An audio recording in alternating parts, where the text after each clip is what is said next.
Panore Vlog. So for today's video guys, mag-re-review tayo. Basic review lang naman guys ng dalawang motorsiklo, which is si Rider 115 Fi, yung una ko motor, and then yung bago kong, yung kakakuha ko pa lang na Rider 150 Fi. So basic lang naman guys, kasi di naman ako eksperto, i-share ko lang sa iyo yung mga basic na pagkakaiba ng motorsiklo nito. So yun lamang guys, kaya ko to naisipang gawin kasi meron na kasing nakahanap na ako ng buyer nung luma kong motor. Binenta ko na siya eh. May buyer na, so kukunin na siya siguro mamaya. So kaya sabi ko, gawan ko kaya ng video habang nandito pa naman sa akin. So i-compare ko lang naman siya dito sa compare sa spec to spec, sa performance na yung basic lang. Wait lang, may bibili. Ano ko? A few moments later. So yun nga guys, may bumili lang kasi. Yeah. So i-compare lang natin siya sa anong pinagkaiba ba nila, kung ano bang mas in-upgrade ng 150 Fi from 115 Fi. So without further ado, tara, let's go. So guys, ang unang-unang pinagkaiba ng Rider 115 Fi at saka Rider 150 Fi is yung susi nila. Tingnan mo yung susi. Ito yung sa Rider 115 Fi. Medyo maiksi lang. Pareho siya sa Smash. Ganito yung susi ng Smash. Habang sa Rider 150 Fi naman medyo mahaba. Ganyan, ayan. Medyo mahaba siya, tapos yung pang unlock sa key niya dito nilagay dyan. So para lang guys magkaroon kayo ng idea kung gaano kahaba ang susi nitong Rider 150 Fi. Ito yung susi niya, ito naman yung susi sa Navara. Ayan, tingnan niyo. Yung sa Navara, ito na yung sa Fi Rider 150, diba? Mas mahaba pa siya oh. Yun lang, talagang mahaba yung susi niya. So ito yung susi ng ito guys, keychain. Ihabol ko lang to, mabilisan lang. Meron kami nitong binebenta, customized keychain. 35 to 45 pesos lang guys, depende sa design nyo. Ilalagay ko na lang sa description yung link sa Shopee namin saka sa TikTok, or kung malapit lang kayo dito sa shop namin, ilagay ko na lang din doon. Pwede nyo i-visit yung store namin dito. Gumagawa kami guys ng laminated signage, ng Gcash signage, kung ano-ano pa, at sticker. Sunod naman guys na pagkakaiba nila is yung ang tawag dyan, dashboard, or yung tinginan ng fuel, speed ng gear. Yan, ganyan lang yung sa Rider 115 Fi. Ayan, pag ganyan mo, makita mo dyan neutral, ayan, high, Fi, signal light. Ito yung speedometer, hasting yung fuel.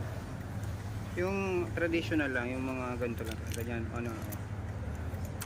Habang sa Rider 150 Fi naman guys, tingnan nyo naman, digital na siya. Ayan, yung digital. Tapos ito, may lock na siya dito. Ito yung sinasabi ko kanina, ito ilalagay nyo dito. Ayan, para magbuka siya. Yun. Tapos lalagay mo na itong mahabang susi niya.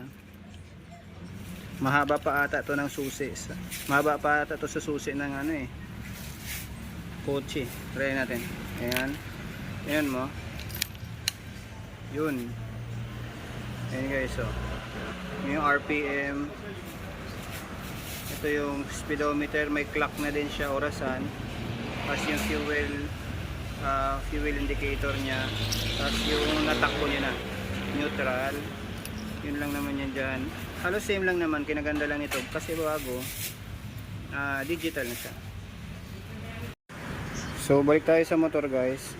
Sunod na i-compare natin is yung tawag dito, yung tank capacity nila. So sa una akala ko parehas lang sila ng tank capacity, pero nung chinek ko na yung manual nito, ito kasi si Rider 115 Fi, yung tank capacity niya lang is 3.7 liters. So 3.7 liters lang siya, habang ito naman si Rider 150 Fi is 4.9 liters. So halos 1 litro din yung pinagkaiba nila. So pakita ko yung yung lalagyan ng gas nila.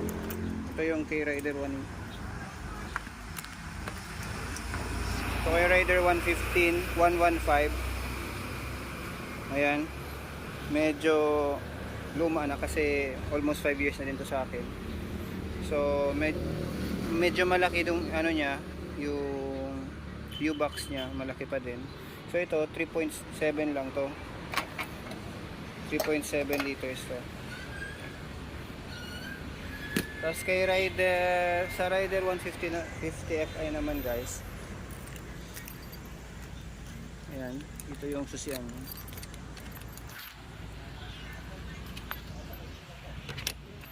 So ito, so dito nandito na yung battery niya. Ito yung tangke niya. So wala siyang U-box guys. So magtataka kayo, walang U-box, ganyan talaga sa 150, wala talagang U-box. So may libre na din siyang tools dito nakalagay sa upuan. Ayan. So saan mo ilalagay yung mga papeles mo kung sakala may dadalhin ka? Dito mo na yung ilalagay, dito. Ayan, may maliit siya ditong compartment para sa lagyan ng rehistro or ano pa man. Ayan, dyan. Okay na yan, para madali mong makuha kung sakaling. Ang kagandaan nito guys, pag nasa checkpoint ka, di ka nabababa sa motor mo, doon mo nakukunin yung rehistro nito o yung lisensya mo. So yun.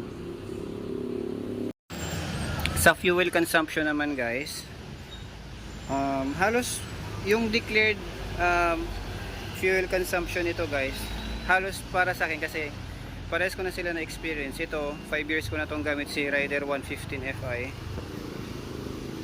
Talagang matipid talaga to guys, legit, talagang matipid talaga siya. Ito naman medyo makonsumo.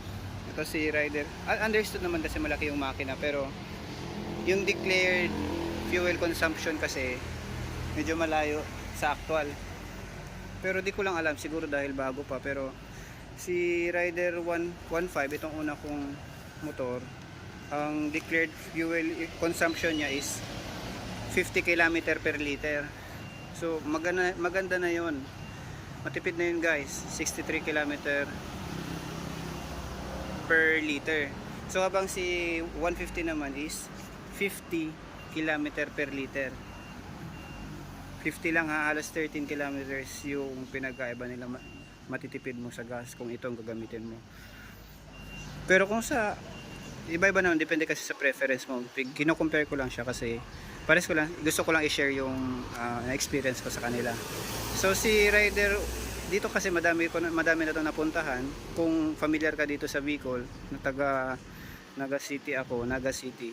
So Naga City to Legazpi, alam ko maraming magre-react yan, hindi daw totoo, pero yung gasolina nito siguro maglagay ka lang ng 150 pesos, balik kaya na tong pumunta ng Legazpi, balik ka na yan, vice versa to Naga. Ito si Rider, minsan nga may sobra pa parang siguro estimate ko talaga nasa 130 lang yung balikan nito sa Legazpi. Talagang matipid ito.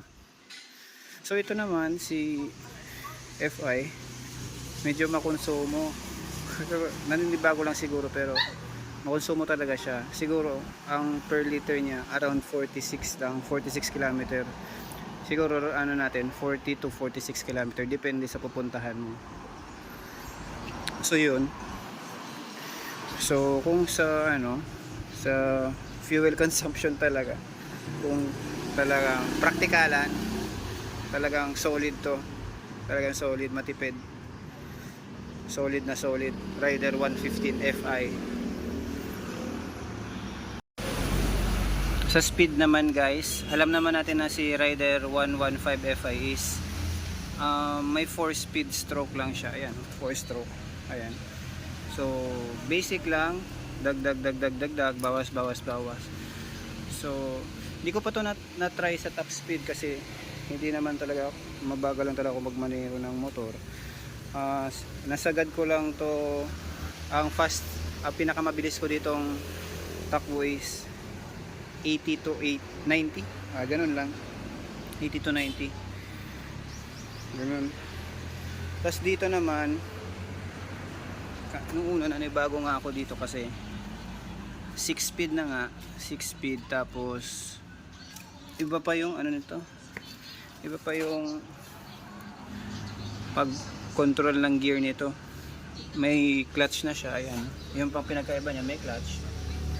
Tapos ito 1 down 5 up. Tapos guys, yung medyo confusing dito sa una, kahit ngayon ako medyo di pa ako sanay, yung sa 6 speed na yun, yung neutral kadalasan, di ba, yung neutral nasa ilalim ng 1, pero ito hindi. Una yung 1, nasa sunod yung neutral, sunod yung hindi, 0 or yung 1 0 2 3 4 5 6 ganon. So 1 down 5 up. Kung mag-neutral ka, galing ka sa 2, bawas ka lang ng isa. Tapos kung galing ka naman sa 1, dagdag ka para maka-neutral ka. So medyo confusing sa una, pero siguro masasanay ka na lang talaga kasi kung araw-araw mo naman gagamitin.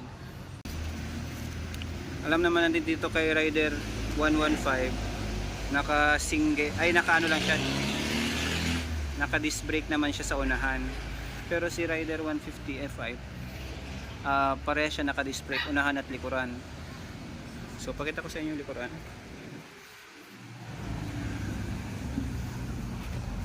So ayan, naka disc brake na din siya. Ayan. Samantalang kay Rider ito, Rider 115, ayan, naka drum brake pa siya dito. Tapos pala guys, yung isa pang talagang panalo talaga kay Rider 150, yung talagang pinakalamang niya pagdating sa gulong, sa wheel, sa is naka tubeless na to guys. Ayan, naka tubeless na yun guys. Okay, kaya panalo ka talaga.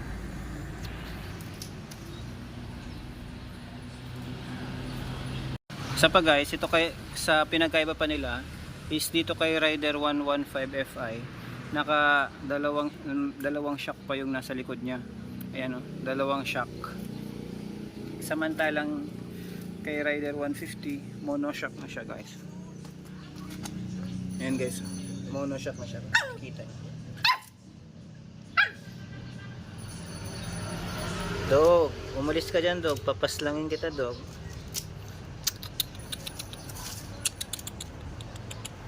Ganito dog.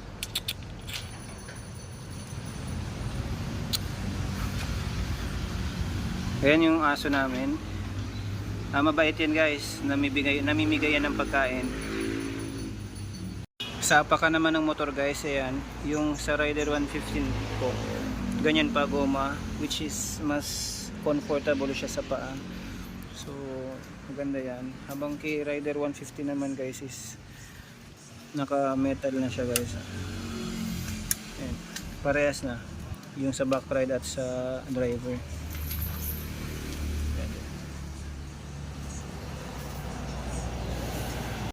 Isa pa guys, pagkakaiba is itong Rider 150 is meron ng radiator. Ayan na, may liquid cooling na siya. So di ko pa alam kung paano ba yan kasi first time ko lang magkaroon ng motor na meron ganito. So pa-comment na lang guys yan sa baba kung paano at mga advice nyo kasi wala pa talaga akong idea dyan. Sa side mirror naman guys, parehas yan stock. Ito original pa yan. Original. So dito kay Rider 150 Fi parang may design na siya, parang naka-carbon na siya. Tingnan mo. Tingnan mo dito kay rider. Dito. Ayan oh. Parang naka-carbon na yung ano niya.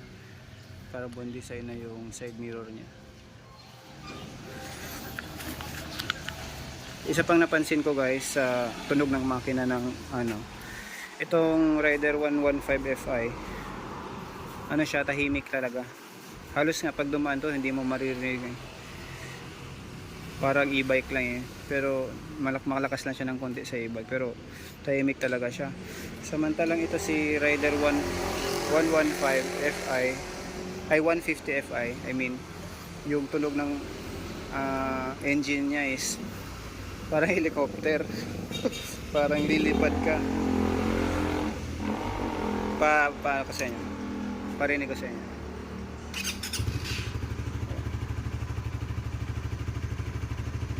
Guys, talagang parang lilipad ka na niyan. So yun, napansin ko din yun. Sa design ng motor naman guys, halos parehas lang yung mga, hindi naman halos parehas, pero parang parehas lang yung base nila. Parang upgraded lang talaga to kasi nga mas mataas yung ano, CC. So ayun, pero parehas lang naman sila gwapo. Ayan.